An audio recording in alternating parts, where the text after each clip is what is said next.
अस्सलामुअलैकुम प्यारे बच्चों।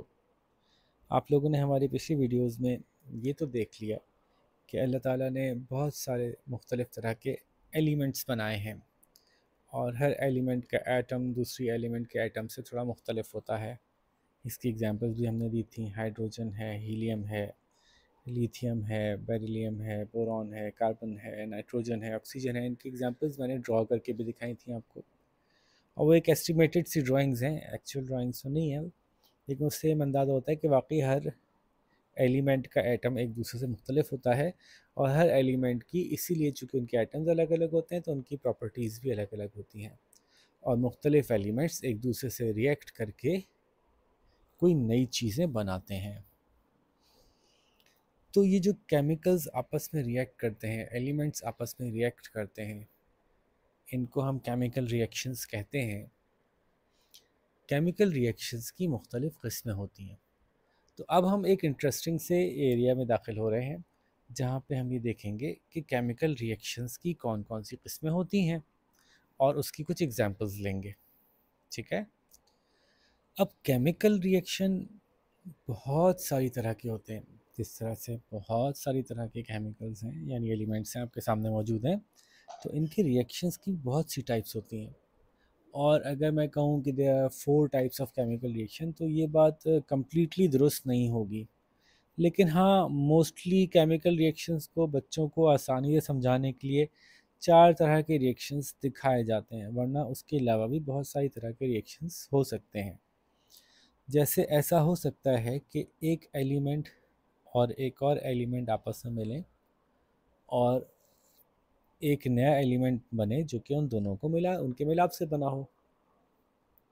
ऐसा भी हो सकता है कि एक हमारे पास कंपाउंड मौजूद हो और उसको हम समहाउ ब्रेक कर दें दो अलग अलग एलिमेंट्स में। ठीक है। और इसी तरह से ऐसा हो सकता है कि एक कंपाउंड पहले से मौजूद हो, उसके साथ एक और एलिमेंट आके रिएक्ट करे और उसमें अपने आप को ऐड कर ले और एक को बाहर निकाल दे। और ये भी हो सकता है कि ये दो दो एलिमेंट्स के कंपाउंड हों और वो आपस में रिएक्ट करें और एक नई चीज़ दोनों आपस में कंबाइन हो जाएं। ये AC और BD। देखिए बात समझ में आ रही है। ये चंद मिसालें दी हैं मैंने कि इस तरह के केमिकल रिएक्शन हो सकते हैं। जैसे कि हाइड्रोजन और ऑक्सीजन मिलती है, तो हाइड्रोजन और ऑक्सीजन मिलके एक नया कंपाउंड बनाते हैं H2O। ये मैंने ठीक नहीं लिखा केमिकल रिएक्शन, लेकिन अभी बस समझाने के लिए आपको बता रहा हूँ। अब इसको हम ठीक भी करेंगे। तो एक तो ये हो गया ऑप्शन।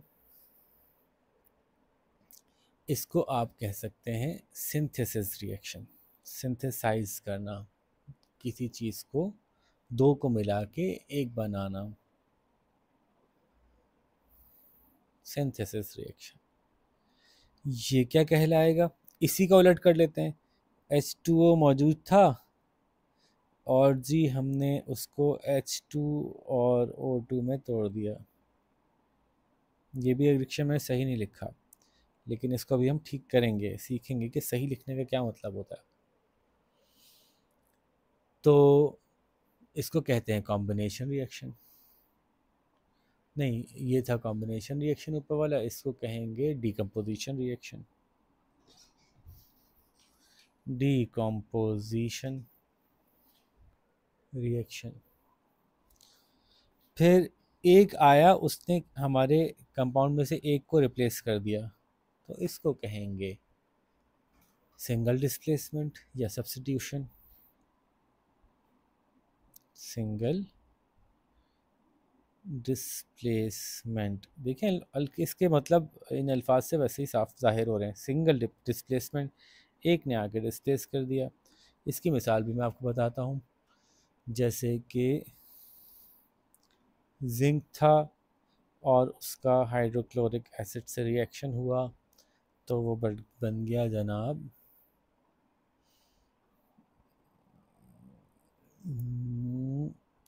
हाइड्रोजन गैस और जिंक जो है वो क्लोरीन से मिल गया। अब ये मज़ीद इन रिएक्शंस को पढ़ना और इनको करेक्ट करना मैं अभी सिखाता हूँ आपको। मैं सिर्फ अभी मिसालें बता रहा हूँ।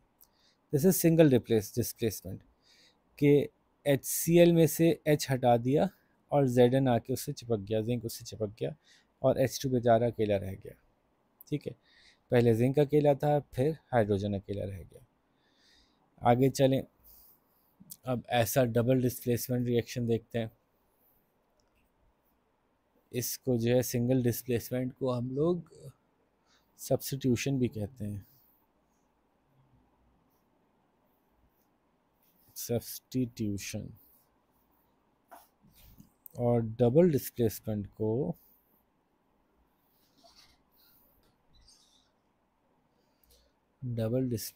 को मेटाथीसिस भी कहते हैं।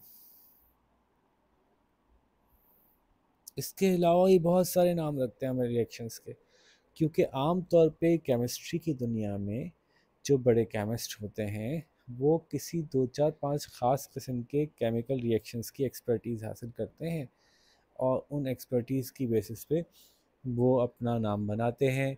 फॉर एग्ज़ाम्पल, किसी को कोई ख़ास तरह का केमिकल बनाना आता है, वो एक ख़ास केमिकल प्रोसेस से गुजारता है चीज़ों को और एक ऐसी ज़बरदस्त चीज़ बना लेता है इसकी बहुत ज़रूरत है दुनिया में। फॉर एग्ज़ाम्पल, तो वो जो जिस तरह के एक्सपेरिमेंट से अपनी चीज़ को बनाता है उसका वो कोई नया नाम रख लेता है। तो यूँ एक एक तरह के केमिकल रिएक्शन के एक से ज़्यादा नाम भी हैं, जैसे कि आप यहाँ भी देख रहे हैं, डबल डिस्प्लेसमेंट भी वो दे रहे हैं, मेटाथीसिस भी कह रहे हैं।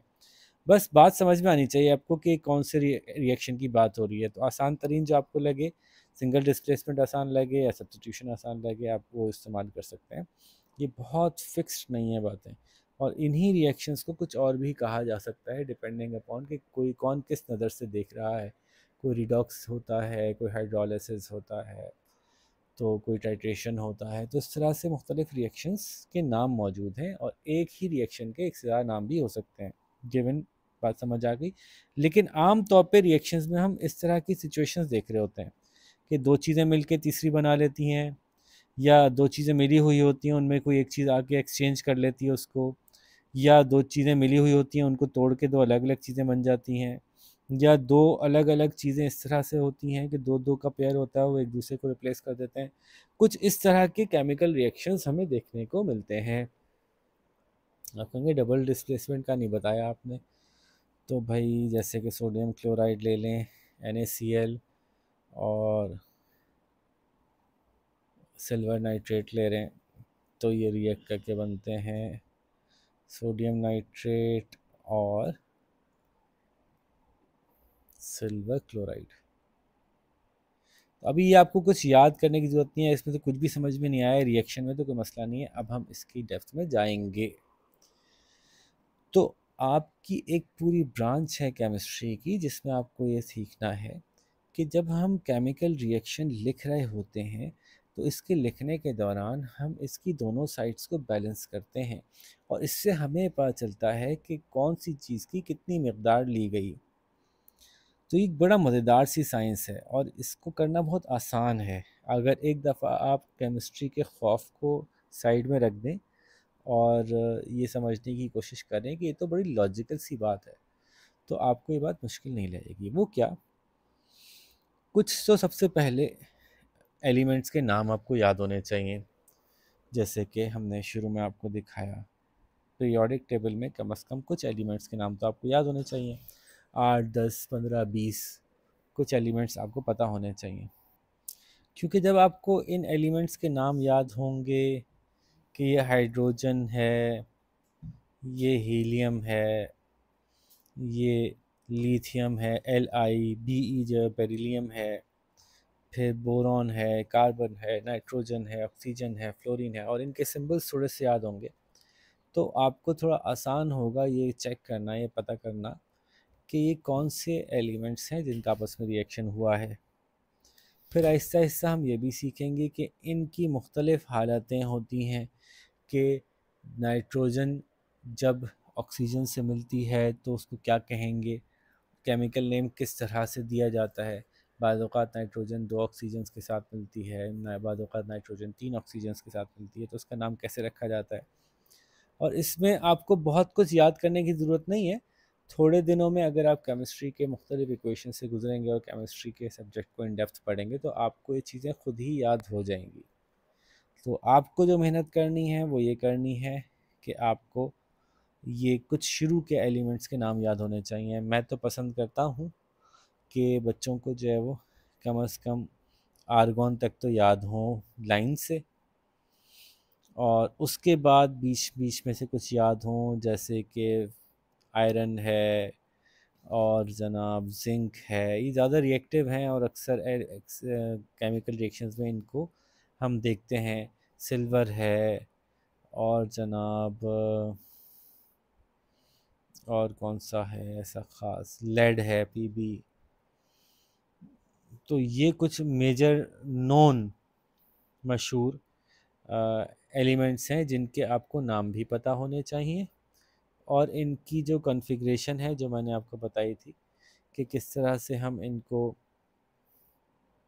इनके एटॉमिक शेल्स बनाते हैं, तो वो आपके जहन में होना चाहिए। और ये इसी से पता चल जाता है पीरियोडिक टेबल में तो कि जी ग्रुप 1 में है तो इसके आउटर शेल में इतने इलेक्ट्रॉन्स होंगे, 2 में है तो इतने होंगे, और जी 3A में है तो इतने होंगे, 4A में है तो इतने होंगे, 7A में है तो आउटर शेल में 7 इलेक्ट्रॉन होंगे, एक की जगह खाली होगी, और 8 में है तो जी इनका आउटर शेल जो है फुल्ली पैक्ड होगा और उसको जो है वो इनर्ट होगा, यानी रिएक्शन की ज़रूरत नहीं होगी। ये सारी बातें हमने जो पिछली वीडियो में डिस्कस की थी। तो उसमें से आपको कम से कम शुरू के 20 प्लस, जैसे मैंने कहा कि आयरन, जिंक, सिल्वर और लेड, शुरू के 20 और फिर मज़ीद इन चारों की आपको नाम पता होने चाहिए, इनके एटॉमिक नंबर पता होना चाहिए, ये चीज़ें मालूम होनी चाहिए। ठीक है जी। तो अब आगे चलते हैं। होपफुली कि आने वाले दिनों में आप इन चीज़ों को अपने याददाश्त का हिस्सा बना लेंगे। मैं आपके साथ शुरू करता हूँ। पहला केमिकल रिएक्शन कैसे लिखा हमने और उसका क्या मतलब हुआ। हाइड्रोजन और ऑक्सीजन को मिलाया तो बना हाइड्रोजन और ऑक्सीजन यानी पानी। लेकिन इसको इस तरह लिखना दुरुस्त नहीं है, क्योंकि हमें पता है कि जब हाइड्रोजन और ऑक्सीजन मिलते हैं तो वो एक ख़ास शक्ल में मिलते हैं। वो शक्ल ये है कि ऑक्सीजन में चूँकि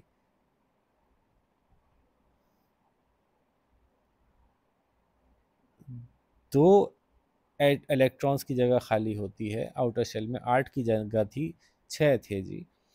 तो इन 2 की जगह को भरने के लिए एक हाइड्रोजन एक दफ़ा रिएक्ट करता है इसके साथ, और दूसरा हाइड्रोजन भी एक ही एटम ऑफ ऑक्सीजन के साथ रिएक्ट करता है।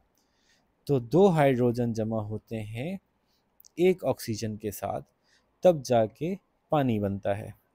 तो 2 हाइड्रोजन और एक ऑक्सीजन, तो इसको हम लिखते हैं H2 और O। अगर एक ही ऑक्सीजन है तो O1 लिखने की ज़रूरत नहीं है, हम लिखते हैं H2O। ठीक है भाई। अब देखिए कि कितने हाइड्रोजन है, 2। ऑक्सीजन कितना है, 1। इक्वेशन के राइट साइड पे 2 हाइड्रोजन एक ऑक्सीजन है, जबकि इक्वेशन के लेफ्ट साइड पे 1 हाइड्रोजन 1 ऑक्सीजन है। तो ये इक्वेशन बैलेंस्ड नहीं है, ये कहना चाह रहे हैं। सबसे पहले तो एक बात और हमें पता चलती है, वो ये पता चलती है कि आपको कुछ अरसे में आहिस्ता आहिस्ता खुद ही मालूम हो जाएगा कि हाइड्रोजन गैस या ऑक्सीजन गैस या कोई और गैस अकेली रह पाती है या अकेली नहीं रह पाती। तो हमें ये पता है कि अगर हाइड्रोजन अकेली घूम रही हो, उसको कोई दूसरा एलिमेंट ना मिले रिएक्ट करने के लिए, तो चूंकि उसके आउटर शेल में एक ही इलेक्ट्रॉन होता है, तो ये दूसरी हाइड्रोजन के साथ रिएक्ट कर लेती है और ये दोनों मिलके एक बॉन्ड बना लेते हैं। इसलिए जब जब नेचुरली हाइड्रोजन कहीं पाई जाती है तो वो H की हालत में नहीं पाई जाती, बल्कि H2 की हालत में पाई जाती है।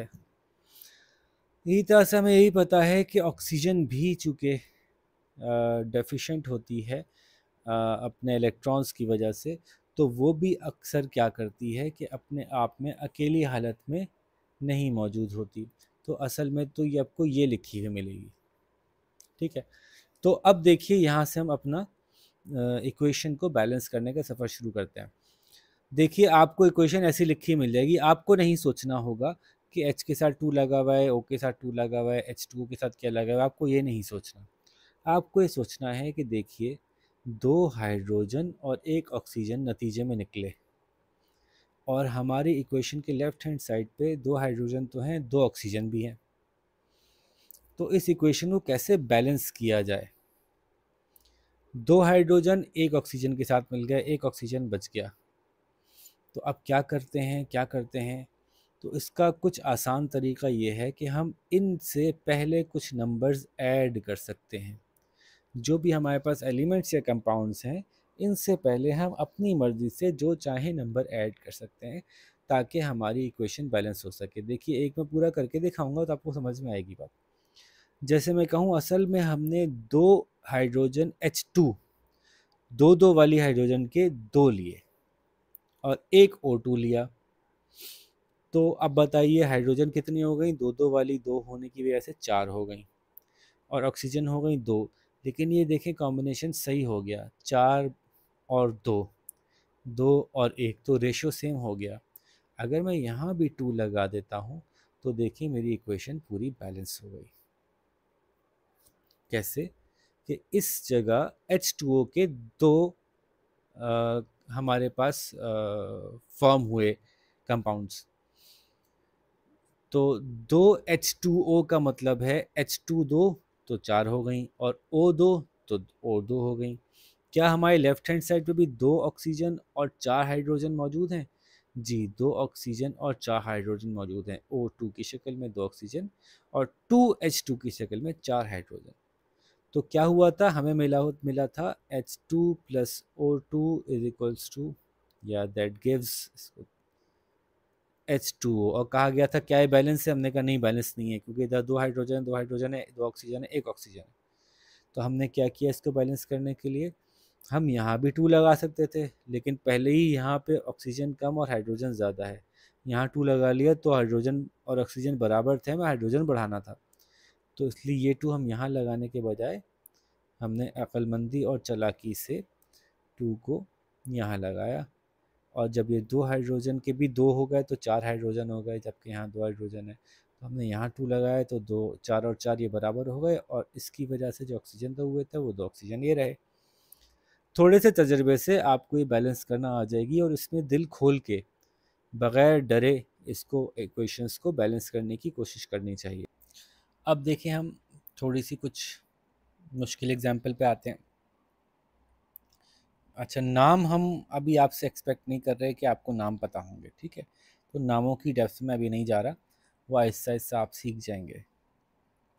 जैसे एक हमारे पास गैस है जिसका नाम है मीथेन CH4, और ऑक्सीजन इस हालत में मिलती है, और हम इसको रिएक्शन के बाद कार्बन डाइऑक्साइड और वाटर में कन्वर्ट कर सकते हैं। मीथेन जब जलती है, जो हमारे चूल्हे में गैस होती है ना, मीथेन गैस होती है, जब वो जलती है तो ऑक्सीजन के साथ रिएक्ट करती है। जितने भी जलने के रिएक्शन होते हैं वो ऑक्सीजन के साथ रिएक्ट होते हैं। तो और रिजल्टेंटली वो एनर्जी प्रोड्यूस करती है। उसके साथ साथ वो एक नया कंपाउंड बनाती है जो कि है कार्बन डाइऑक्साइड और वाटर। वाटर जो है वेपर बन के उड़ जाता है कार्बन डाइऑक्साइड के साथ साथ। तो क्या ये बैलेंस्ड है? इसमें 2 ऑक्सीजन ये रहे और 1 ऑक्सीजन ये रहा, जबकि यहाँ पे तो 2 हैं, इधर 3 हैं, इधर 2 हैं। तो अब मामला कॉम्प्लिकेट हुआ, अब मज़ेदार काम शुरू हुआ। और इसका डायरेक्टली केमिस्ट्री की नॉलेज से कोई ताल्लुक़ नहीं है, ये जस्ट एक लॉजिकल एक्सरसाइज है। तो बच्चे पता नहीं क्यों इसको मुश्किल केमिस्ट्री समझ के इससे डरना शुरू हो जाते हैं, हालांकि ये केमिस्ट्री है ही नहीं, ये तो बेसिक लॉजिक है। अच्छा जी, पहले तो हमने देखा कि ऑक्सीजन बैलेंस नहीं है। क्या कार्बन बैलेंस्ड है? एक कार्बन, एक कार्बन, ओके। फिर हमने देखा कि हाइड्रोजन 4 और हाइड्रोजन 2। तो सबसे पहले तो किसी भी एक से शुरू करते हैं। देखिए 4 हाइड्रोजन हैं, तो लाजमी तौर पे ये बात समझ में आती है कि इन हाइड्रोजन को भी 4 कर लेते हैं यहाँ 2 लगा के। चलो भाई हाइड्रोजन तो बराबर हो गया, ठीक है। अब देखते हैं कि ऑक्सीजन कितने हो गए। 2 ऑक्सीजन ये रहे और 2 ऑक्सीजन ये हो गए। और दूसरी तरफ कितना ऑक्सीजन है? 2 ऑक्सीजन है। 2 को 4 बनाना तो बड़ा आसान है, 2O2 कर लिया हमने। अब इधर 2 ऑक्सीजन हो गए, करेक्ट। 4 ऑक्सीजन हो गए, करेक्ट। इधर 4 ऑक्सीजन हो गए, करेक्ट। इधर 4 हाइड्रोजन हो गए, करेक्ट। इधर 4 हाइड्रोजन हो गए, करेक्ट। इधर 1 कार्बन है, इधर 1 कार्बन है। लो भाई पूरी इक्वेशन बैलेंस हो गई। ये टिक पिक लगाने की आपको ज़रूरत नहीं है, ये तो मैंने आपको समझाने के लिए टिक लगाए हैं, ठीक है। आपको खाली ये जो बैलेंसिंग नंबर्स हैं ये ऐड करने होते हैं, ठीक है। तो ये इक्वेशन हमने बैलेंस कर ली, ये 2 लगाया और यहाँ 2 लगाया और हमारा काम हो गया। इसी तरह से एक और इक्वेशन मैं आपको देता हूँ। अब हम आहिस्ता आहिस्ता नामों की तरफ नहीं जा रहे ताकि आप कंफ्यूज ना हो और या घबराएं नहीं कि भाई ये नाम तो मुझे आता नहीं है, अब मैं कैसे करूँगी या करूँगा। और यहाँ डैश रखते हैं और plus dash O2, that gives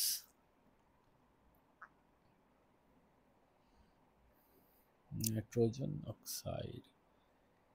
अच्छा इसके पहले भी गैप देना है मुझे, dash NO plus dash H2O।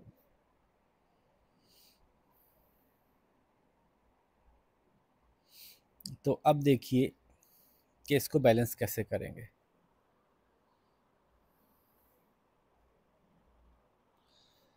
सबसे पहले तो देखिए कि जी नाइट्रोजन तो सेम है एक एक, लेकिन आपको पता है ये सेम रहने वाले नहीं है, इसलिए कि यहाँ पे 2 हाइड्रोजन है, यहाँ पे 3 हाइड्रोजन है, या तो ये हिलेगा या ये हिलेगा या दोनों हिलेंगे।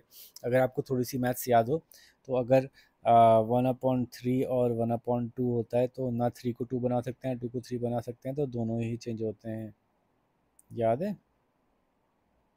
तो दोनों 6 बन जाते हैं। तो कुछ वाली लॉजिक भी आपके जहन में रहनी चाहिए कि हमें नंबर सेम करने हैं दोनों तरफ। तो आप देखिएगा मैं कैसे करता हूँ, फिर मैं आखिर में आपको कुछ असाइनमेंट दूंगा और चेक करेंगे कि आप उस असाइनमेंट को कैसे कंप्लीट करते हैं। तो सबसे पहले तो मैं बैलेंस करने की कोशिश करता हूँ जी ऑक्सीजन को, और ऑक्सीजन यहाँ 2 हैं, जो सबसे छोटा नंबर है उसको देखता हूँ पहले मैं, और ऑक्सीजन यहाँ 2 हैं, तो मुझे फ़िलहाल तो ऑक्सीजन बराबर लग रहा है, ऑक्सीजन को नहीं छेड़ते। फिर मैं बैलेंस करने की कोशिश करता हूँ नाइट्रोजन को, यहाँ भी एक नाइट्रोजन है, यहाँ भी एक नाइट्रोजन है। चलो भाई नाइट्रोजन को भी बैलेंस करने की ज़रूरत नहीं, तो बड़ी आसान इक्वेशन लग रही है, ये तो बहुत इजीली हो जाएगी। तो ऐसा करते हैं, इसको हम कर देते हैं 3, ताकि 3 और 2 3 2 6 हो जाए, और इसको कर देते हैं 2, ताकि 2 3 6 हो जाए। तो चलो भाई हो गई इक्वेशन बराबर, क्योंकि हमने हाइड्रोजन हाइड्रोजन बराबर कर दिए। हाइड्रोजन इधर भी, पहले तो नाइट्रोजन बराबर थे, ऑक्सीजन हमें बराबर लग रहे थे, 2 ऑक्सीजन थे, 2 ऑक्सीजन थे, एक नाइट्रोजन था, एक नाइट्रोजन, सब बराबर कर दिया था हमने। अब तो बहुत इजी हो गया, अपने खाली हाइड्रोजन बैलेंस करनी थी। तो 6 हाइड्रोजन इधर है, 6 हाइड्रोजन इधर है। जरा रिकाउंट करते हैं, इधर है हाइड्रोजन 6, हाइड्रोजन 6, इधर है ऑक्सीजन 3 और 1 4, इधर ऑक्सीजन 2, ओ ऑक्सीजन बढ़ गए। इधर है नाइट्रोजन 1 2, इधर नाइट्रोजन 1, ओ ये तो मसला हो गया। अब हमें मज़ीद और इंक्रीज़ करना पड़ेंगी कुछ चीज़ें, जैसे कि पहले हम बात करते हैं ऑक्सीजन की, तो इधर 3 और 1 4 हो गए, इधर 2 हैं, तो ये तो आसान हो गया, 2 बढ़ा दिए। अब ऑक्सीजन भी बराबर हैं और हाइड्रोजन भी बराबर हैं, लेकिन अभी भी काम नहीं चलेगा क्योंकि नाइट्रोजन बराबर नहीं है, इधर 2 नाइट्रोजन है, इधर 1 नाइट्रोजन। इसको बढ़ा देते हैं जी, इसको 2 नाइट्रोजन कर देते हैं, ठीक है। अब लेकिन फिर मसला बढ़ेगा, क्या नाइट्रोजन तो बराबर हो गए, ऑक्सीजन 1 2 3 4 5, 5 हो गए, जबकि हमारे पास यहाँ पे ऑक्सीजन है 2 और 2 4 हो गए। अब एक प्रॉब्लम ये है कि ऑक्सीजन का बेस 2 है, यानी ये 2 हो सकते हैं, 4 हो सकते हैं, 6 हो सकते हैं, 8 हो सकते हैं, इसको 5 नहीं कर सकते हम। तो अब मजबूरन हम ऑक्सीजन को और बढ़ाते हैं। ऐसा करते हैं कि ऑक्सीजन को 3 करते हैं, 3 to the 6 हो गई ऑक्सीजन। ओह, ये तो बहुत बड़ा मसला हो गया, अब क्या करें? और कुछ बढ़ाते हैं। तो ऐसे आपको थोड़ा थोड़ा करके नंबर्स को बढ़ाना पड़ सकता है। Just for your information, this is a more difficult equation two balance, और आम तौर पे आपके पास इस तरह की इक्वेशन नहीं आएगी। मैंने ये इक्वेशन इसलिए ली ताकि आपके लिए आपको ये भी नज़र आ जाए कि हर दफ़ा इतना इजी काम नहीं होता, और कुछ इन्फॉर्मेशन रिएक्शन के बारे में आपके पास पहले से हो तो आपको थोड़ी सी और आसानी हो जाती है इसको रिजॉल्व करने में। ओके, तो लेट्स कंटिन्यू आवर जर्नी। तो हमने क्या किया था कि हम कह रहे थे कि इसको थोड़ा सा और हमें जूस डालना पड़ेगा इनमें। ओके, तो हम मौजूद थे यहाँ पर और अभी भी बैलेंस नहीं हुई, क्योंकि इधर हाइड्रोजन, ऑक्सीजन और नाइट्रोजन, हाइड्रोजन, ऑक्सीजन और नाइट्रोजन, इधर है 1 2 3 4 5 ऑक्सीजन, इधर हैं 3 और 2 6 ऑक्सीजन। अब इसको 3 कर देते हैं, ऐसा करते हैं। तो इधर हो गए 3 नाइट्रोजन, 3 और 3 6 ऑक्सीजन, वेरी गुड, और 6 हाइड्रोजन। लेट्स सी इधर क्या होता है, 3 to the 6 oxygen, 2 nitrogen and 6 hydrogen. देखिए हाइड्रोजन मैच कर गया, ऑक्सीजन मैच कर गया, अब नाइट्रोजन मैच नहीं कर रहा, इधर एक नाइट्रोजन कम है। अब मैं मजबूरन नाइट्रोजन को फिर बढ़ाता हूँ, 3 करता हूँ। इसको 3 किया तो नाइट्रोजन तो 3 हो गए, लेकिन 3 3 द हाइड्रोजन 9 हो गए। ओ, अब हाइड्रोजन 9 का नहीं कर सकते, आपको पता है ये तो 2 का बेस पे है। हाइड्रोजन को हम 10 कर सकते हैं। अच्छा चलो फिर हाइड्रोजन को बढ़ाते हैं, 10 करने की कोशिश करते हैं। तो this would be 5H2O, 5 to the 10। अब क्या सूरत हाल है, 5 to the 10 हाइड्रोजन है, 5 और 3 8 ऑक्सीजन है, और नाइट्रोजन 3 है, और यहाँ पे 3 3 the 9 हाइड्रोजन है। ओहो, तो अब 9 के बाद मैं इसको एक बढ़ाऊँगा तो 12 हो जाएगा, फिर बैलेंस नहीं होगा। ओके, मैं इसको एक बढ़ाता हूँ, इसको करता हूँ 4, और मुझे पता है जब 4 हुआ है हाइड्रोजन तो यहाँ भी हाइड्रोजन में बढ़ा ही दूँ, क्योंकि 4 सीधा 12 है, तो इसको भी 12 कर देता हूँ, यानी 6 कर लेता हूँ। अब देखते हैं कि क्या क्या सूरत हाल नई बनी है, फिर इधर इधर छेड़ेंगे दोबारा। सबसे पहले तो हम देखते हैं, नाइट्रोजन है 4, हाइड्रोजन है 4 सीधा 12, ऑक्सीजन है 3 to the 6। यहाँ भी हाइड्रोजन हो गया 6 to the 12, ऑक्सीजन यहाँ पे हो गया 6 + 3 9, और नाइट्रोजन यहाँ पे हो गया 3। तो अब कुछ ऐसा लग रहा है कि हम करीब करीब पहुँच गए, और नाइट्रोजन हमारा थोड़ा सा ऑफ है, यहाँ 4 है, यहाँ 3 है, तो हम नाइट्रोजन को भी यहाँ भी 4 कर देते हैं। 4, जब इसको 4 किया तो नाइट्रोजन हो गया 4, ऑक्सीजन हो गया 10, 4 और 6, ऑक्सीजन हो गया 10। अब इधर देखते हैं, आखिरी जो दोनों में फ़र्क है वो ऑक्सीजन का रह गया, और ऑक्सीजन यहाँ पे अकेला मिल गया हमें। अकेले ऑक्सीजन को हम अपनी मर्ज़ी से छेड़-छाड़ के बढ़ा सकते हैं, और बैलेंस भी करना है 2 के मल्टीपल में। तो पहले 6 था, इसको 10 बनाने के लिए यहाँ पे अगर मैं 5 लिखूँ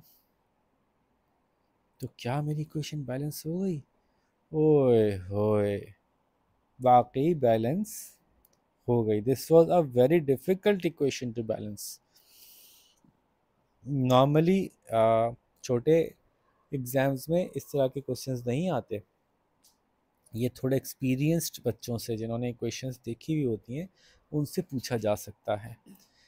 नॉर्मल बच्चों को जिन्होंने कि केमिस्ट्री नई नई पढ़ी हो, उनसे सवाल नहीं होता, लेकिन फिर भी हमने सवाल इसलिए किया टू लर्न कि वो जर्नी है क्या इक्वेशन बैलेंसिंग का। ठीक है, तो हिम्मत रखनी होती है, तजर्बा करने से घबराना नहीं होता, और नंबर्स पुट इन करके जल्दी जल्दी फटाफट देखने होते हैं, और कोशिश करनी होती है कि आखिर में इन बैलेंस जो रह जाए वो वाला एलिमेंट रह जाए जो अकेला है, क्योंकि उसको हिला जुला के हम अपनी मर्ज़ी से चेंज ज़्यादा आसानी से कर सकते हैं। So this was chemical equations balancing. Let us take one more example, then I will close this video, और आपको मैं कुछ क्वेश्चंस एज अ टेस्ट दूंगा। ठीक है, let me clean this out and take another example. लीजिए, हमने iron, oxygen, carbon को मिलाकर एक और सिचुएशन रख दी आपके सामने कि क्या ये बैलेंस है। तो हम आयरन, ऑक्सीजन और कार्बन यहाँ लेते हैं। अच्छा, ये लिखना नहीं होता आपको, ये पूरा करना नहीं होता, ये तो सिर्फ मैं आपको इसलिए करके दिखा रहा हूँ कि इसमें इससे थोड़ी आसानी हो जाती है।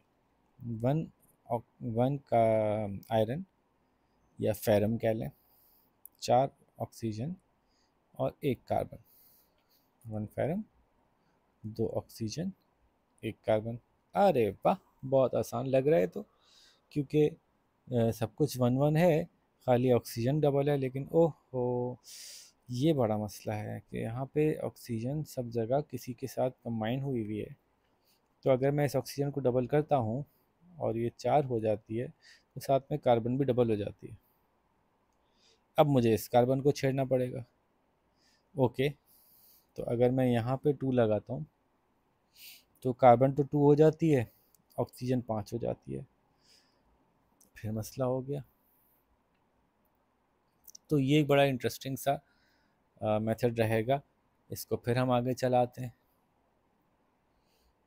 फिर कुछ छेड़ते हैं कि भाई बढ़ी क्या है, कार्बन सेम हो गई, ऑक्सीजन बढ़ गई, फिर इधर की ऑक्सीजन को बढ़ा देते हैं। 3 2 कितनी हो गई, 6 हो गई। अच्छा, आयरन को इसलिए नहीं छेड़ रहे हम क्योंकि हमें पता है यहाँ भी एक है, यहाँ भी एक है, तो इसलिए फ़िलहाल यहाँ से छेड़ने की ज़रूरत नहीं है। देखते हैं इन दोनों के चक्कर को कैसे हम घुमा फिरा के सेट कर सकते हैं, कितना घुमा सकते हैं, कितना घूमेगा। तो अब हो गई कार्बन 3, ऑक्सीजन 6 और आयरन 1। यहाँ पे थी कार्बन 2, ऑक्सीजन 5। तो हाँ, अगर मैं इसको 3 करता हूँ तो लग रहा है कुछ बात बन जाएगी। तो कैसे, आयरन 1, ऑक्सीजन 3 और 3 6 और कार्बन 3, 1 6 3, ये हो गई है इक्वेशन बैलेंस। तो ये हमारी इक्वेशन बैलेंसिंग निस्बतन आसान थी। इस तरह के सवाल आपके पास ज़्यादा आने का चांस है। ठीक है, तो आई बिलीव कि अब आपको ये समझ में आ गया होगा। और चलें, सिलिकॉन डाइऑक्साइड को लेकर एक और, ये फिर मैं कह रहा हूँ कि अगर आपको याद नहीं हो रहा है अभी फ़िलहाल नाम, केमिकल्स आइडेंटिफाई नहीं कर पा रहे आप कि कौन से कंपाउंड्स हैं, कोई मसला नहीं है। बस आपको पता होना चाहिए कि दोनों तरफ नंबर्स बराबर होंगे। यही मैं समझाता हूँ बच्चों को कि जब केमिकल इक्वेशन बैलेंसिंग के सवाल आते हैं तो उसको केमिस्ट्री मत समझा करें, उसको लॉजिक समझा करें। ठीक है, तो इसलिए मैं आपको ये भी नहीं बता रहा कि क्या केमिकल्स हैं, हाइड्रोजन फ्लोराइड ये है कि नहीं है, नहीं बता रहा, देखिए। ठीक है, तो असल में बहुत ही इंटरेस्टिंग कंपाउंड है, बहुत ही ज़बरदस्त केमिकल होता है, उसकी बड़ी ज़बरदस्त प्रॉपर्टीज़ होती हैं, बहुत अमेजिंग चीज़ होती है। तो इसलिए बस मुंह से निकल गया। चलें, तो अब देखें, सिलिकॉन है, ऑक्सीजन है, हाइड्रोजन है और फ्लोरीन है। यहाँ भी सिलिकॉन, ऑक्सीजन, हाइड्रोजन और फ्लोरीन। सिलिकॉन 1 है, ऑक्सीजन 2 है, हाइड्रोजन 1 है, फ्लोरीन 1 है। थोड़ा आसान लग रही है देखने में। सिलिकॉन 1 है, ऑक्सीजन 1 है, हाइड्रोजन 2 है, फ्लोरीन 4 है। ठीक है, तो अब क्या करें, फ्लोरीन 4 हैं, तो फ्लोरीन 4 कर देते हैं। तो फ्लोरीन तो 4 हो गए, लेकिन हाइड्रोजन भी 4 हो गए। हाइड्रोजन 4 हो गए, 2H2O कर देते हैं, ये हाइड्रोजन 4 हो गए, ऑक्सीजन 2 हो गए। लो भैया, हाँ, अरे वाह, इतनी सी देर में तो खुद ही बैलेंस हो गई। Silicon, oxygen 2, hydrogen 4, fluorine 4। तजर्बा करें, थोड़ा सा हिलाएं चलाएं, नंबर इधर इनपुट करें, फिर नंबर उधर इनपुट करें, तो खुद बात खुद इक्वेशन आपने देखा कि बैलेंस हो गई।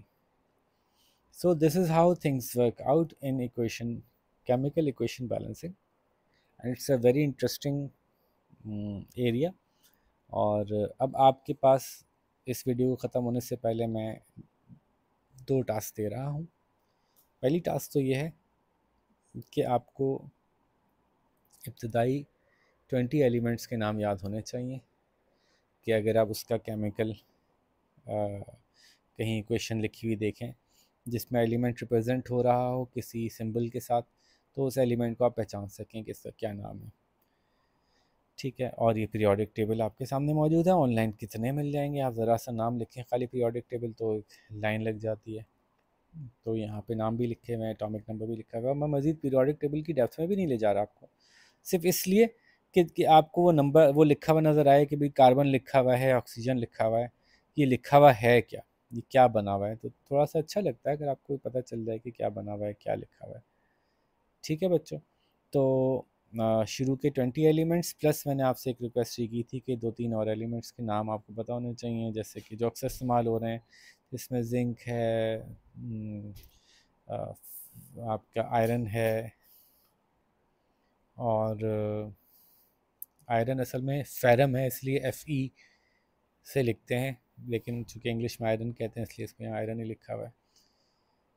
ठीक है, तो यहाँ पे अपनी वीडियो क्लोज करते हैं। दूसरा असाइनमेंट जो मैं आपको दूंगा वो दूंगा कुछ अनबैलेंस्ड इक्वेशंस, और आपको उनको बैलेंस करके दिखाना होगा। आप इस वीडियो को देख के अच्छी तरह समझ गए होंगे उम्मीद है, और आप अच्छे से मुझे काम करके दे देंगे। अपना ख्याल रखिएगा। अल्लाह हाफिज़।